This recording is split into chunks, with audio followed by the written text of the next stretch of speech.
नमस्कार, मी प्रेम मोरे. ठाणे वैभवमध्ये तुम्हा सगळ्यांचं स्वागत आहे. सध्या मी ठाण्यातील हिरंदनी इस्टेट परिसरामध्ये आहे. आपण जर पाहिलं तर आजपासून ठाणेकरांच्या सेवेत किम्स रुग्णालय जे आहे ते सुरू झालेलं पाहायला मिळतंय. खरं तर भव्य दिव्य असं हे रुग्णालय पाहायला मिळतं. ठाण्यातील या हिरंदनी इस्टेट परिसरामध्ये जे आहे कुठेतरी रुग्णांसाठी वरदान ठरणारं हे रुग्णालय पाहिलं जातं. सध्या मी या ठाण्यातील हिरंदनी इस्टेट परिसरातील या किम्सला भेट देण्यासाठी खास आज आलेलो आहे आणि कशा प्रकारे हे रुग्णालय ठाणेकरांसाठी महत्वपूर्ण ठरणार आहे, कारण की अत्याधुनिक टेक्नॉलॉजी आणि रोबोटिक सर्जरी असतील किंवा अत्याधुनिक वॉर्ड सिस्टम असेल ते या ठिकाणी पाहायला मिळते. माझ्यासोबत बोलण्यासाठी डॉक्टर सानेत मॅडम. सर्वप्रथम ठाणे वैभव मध्ये खूप खूप स्वागत. भव्य दिव्य हे किम्स आजपासून ठाणेकरांच्या सेवेत सुरू झालेलं आहे.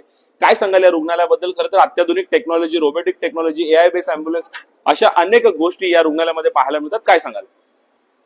तुम्ही ऑलरेडी बघितलंय आतमध्ये येऊन की हा हॉस्पिटल कसं दिसतंय. आता तुम्हाला पुढे जे दिसतंय ते आपलं सगळं ओपीडी आहे. आपल्याकडे 90 ओपीडीज आहे, ज्याच्यामध्ये तुमच्याकडे खूप चांगलं स्पेस आहे पेशंटला बसायला. अजून आपल्याकडे AI ambulance, AI 5G ambulance. त्याचा अर्थ काय आहे की ती ॲम्ब्युलन्समध्ये जेव्हा पेशंट ट्रान्सफर होतं, पेशंटचं सगळं व्हायटल्स म्हणजे BP, पल्स वगैरे काय हे आपले इमर्जन्सीचे डॉक्टर बघू शकतात आणि ॲम्ब्युलन्समध्ये ते म्हणजे काय ट्रीटमेंट द्यायचे ते पेशंट जेव्हा घरी ॲम्ब्युलन्समध्ये बसून येतोय त्याच्यातून सुरुवात होऊन जाते. त्याच्यानंतर आपल्याकडे रोबोटिक सर्जरी आहे.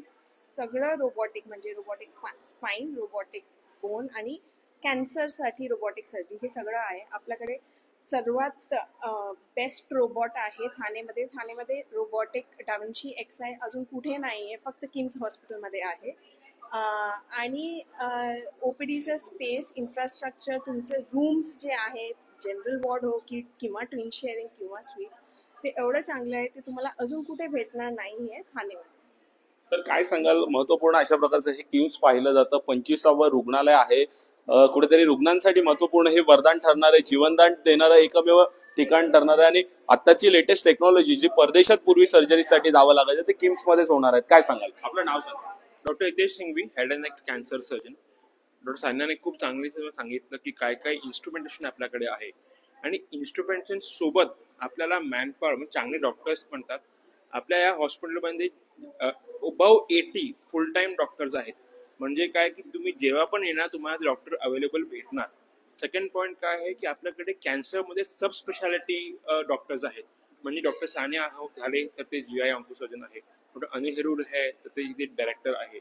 मी हेडनेक सर्जन आहे. डॉक्टर जिनेश मेडिकल ऑन्कोलॉजिस्ट आहे. डॉक्टर सागर ॲडिशनल ऑन्कोलॉजिस्ट. तर आपल्या सब स्पेशालिटीमध्ये पण स्पेशलिस्ट डॉक्टर आहेत आणि बहुतेक 70 to 80% of these doctors they are passed out from Tata medical hospital. म्हणजे डॉक्टरची ट्रेनिंग पण खूप चांगली झालेली आहे. म्हणजे इन्स्ट्रुमेंटेशन अँड स्किल्ड डॉक्टर्स इथे तुम्हाला कधी पण भेटू. नक्कीच कुठेतरी तज्ञ डॉक्टरांच्या माध्यमातून, कुठेतरी किमच्या माध्यमातून आता रुग्णांचा उपचार हा अधिक अत्याधुनिक पद्धतीने AI बेस अँब्युलन्स असेल किंवा रोबोटिक सर्जरी असेल त्याच्या माध्यमातून होताना पाहायला मिळणार. आपण जर पाहिलं तर ह्या ठिकाणी जवळजवळ 17 ते 18 डॉक्टरांच्या ओपीडीज असणार आहेत. अत्याधुनिक तज्ञ डॉक्टर आणि त्यांचे हे तज्ञ अशा कॅबिन्स आपल्याला ह्या ठिकाणी पाहायला मिळतात. खरं तर महत्वपूर्ण अशा प्रकारचं हे किम्स रुग्णालय आजपासून खऱ्या अर्थाने ठाणेकरांच्या सेवेत सुरू झालेलं पाहायला मिळतोय. मोठ्या प्रमाणात रुग्णांना येत्या काळात जो आहे या रुग्णालयाचा फायदा होणार आहे. तज्ञ डॉक्टर आहेत. कुठेतरी ठाणेकरांसाठी ही आनंदाची बातमी आहे की ठाण्यातील या जे आहे किम्सच्या माध्यमातून कुठेतरी रुग्णांना आता जीवनदान मिळताना पाहायला मिळणार आहे. कॅन्सर पेशंट असतील किंवा कुठलाही जे आहे आजार असेल त्याच्यावर खरं तर महत्वपूर्ण अशा प्रकारचं हे किम्स पाहिलं जातं. तज्ञ डॉक्टरांची टीम्स आहे. आपण पाहिलं तर अनेक वेळेस या डॉक्टरांचा सन्मान देखील जो आहे त्यांच्या योग्य उपचार पद्धतीमुळे करण्यात आलेला पाहायला मिळतो. टाटा मेमोरियल सेंटर असेल किंवा इतर अजून माध्यम असेल त्यांच्या माध्यमातून या डॉक्टरांचा सन्मान झालेला आहे. कुठेतरी ठाणेकरांसाठी ही आनंदाची बातमी आहे की ठाण्यातील या किमच्या माध्यमातून आता रुग्णांचा इलाज हा अत्याधुनिक पद्धतीने होताना पाहायला मिळणार आहे. सो किम्स हॉस्पिटल ग्रुप जो है एक बहुत बड़ा ग्रुप है आज की डेट में और हमारे 8000 बेड्स फंक्शनल हैं साउथ ईस्ट इंडिया में. एंड यहाँ पर ये 25वां हॉस्पिटल है किम्स का और 25 साल हो गए किम्स को. तो इसी 25 वर्ष की उपलक्ष्य में ये हॉस्पिटल खोला गया है.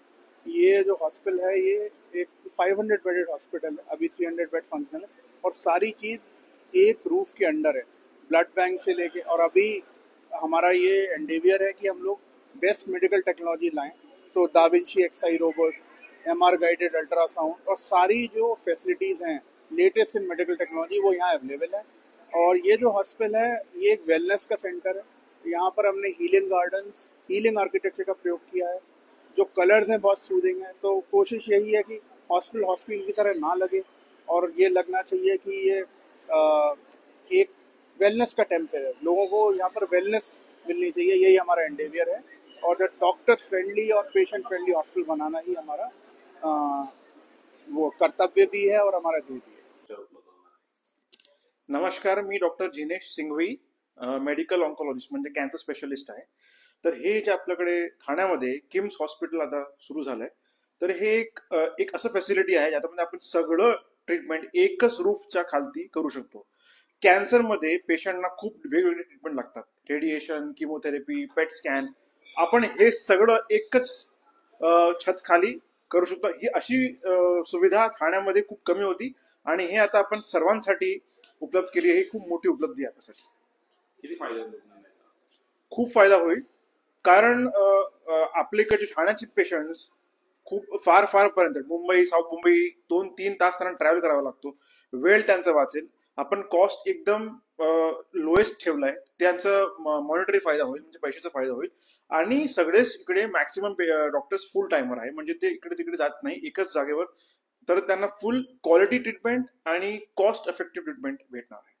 काय सांग? तर कॅन्सरमध्ये नेहमी आपल्याला एक काय भीती असते की आजार परत येईल का, आणि दुसरी भीती असते की जर ऑपरेशन करता नाही आलं एखाद्या आजाराचं तर त्याच्यामध्ये आपल्याला दुसरा काही इलाज करता येईल का। तर त्याच्यासाठी रेडिएशनच्या माध्यमातून आपल्याला जवळपास 60% कर्करोगाच्या रुग्णांची आपल्याला मदत करता येते। या मशीनचा वापर करून आजार परत येऊ नये म्हणून ऍडजॉइंट टाईपचं रेडिएशन आपल्याला देता येतं। कधी कधी एखादा अवयव वाचवायचा असेल, जसं स्वरयंत्र आहे, अन्ननलिका आहे, प्रोस्टेटची ग्रंथी आहे, तर त्याच्यामध्ये ऑर्गन प्रिझर्वेशनसाठी आपल्याला रेडिएशन डिलिव्हर करता येतं। आणि कधी कधी तकलीफ कमी करण्यासाठी, त्रास कमी करण्यासाठी सुद्धा या मशीनचा आपल्याला वापर करता येतो। या मशीनमध्ये एक्सरेच्या माध्यमातून आपण ट्यूमर सेल्सला आपण टार्गेट करतो, त्यांच्या डीएनएसला किल करतो आणि त्यांची जी रिग्रोथ असते किंवा वाढण्याची, पसरण्याची जी क्षमता असते ती आपण कमी करतो। किती फायदा होणार रुग्णाला ह्या तंत्रज्ञानाचा? हा, आता जवळपास समजा 100 पेशंट असतील कर्करोगाचे, तर त्यातल्या जवळपास 60% पेशंटला रेडिओथेरपी मशीनची गरज पडते ट्रीटमेंटला, त्यांच्या ट्रीटमेंटच्या ड्युरेशन मध्ये या ना त्या प्रकारे। आणि मोस्टली रेडिएशनची जी ट्रीटमेंट असते ती बरेच आठवडे चालते, तर त्याच्यामुळे ह्या पद्धतीची ट्रीटमेंट जितकी फॅमिलीच्या जवळ राहून किंवा घराजवळ जितकं पेशंट आपल्याला उपलब्ध करून देता येईल तेवढं पेशंटसाठी ते चांगलं असतं। आणि जितकं हाय प्रिसिजन आणि हाय एंड टेक्नॉलॉजीने आपण ते करू शकू तितका पेशंटचा आपल्याला त्रास कमी करता येतो, ट्रीटमेंटचा कंप्लायन्स इम्प्रूव्ह करता येतो आणि तेवढंच पेशंटचं सर्व्हायव्हल सुद्धा वाढतं। त्यामुळे हे नक्कीच जेही पेशंट्स ज्यांनाही आपण ही ट्रीटमेंट ऑफर करू शकू त्यांना त्याच्याने नक्कीच फायदा होतो। ठाण्यातील अशा ताज्या ठाण्याच्या फेसबुक, इन्स्टा आणि ट्विटर अकाउंटला फॉलो करा, तसेच आमच्या युट्यूब चॅनलला सबस्क्राईब करा।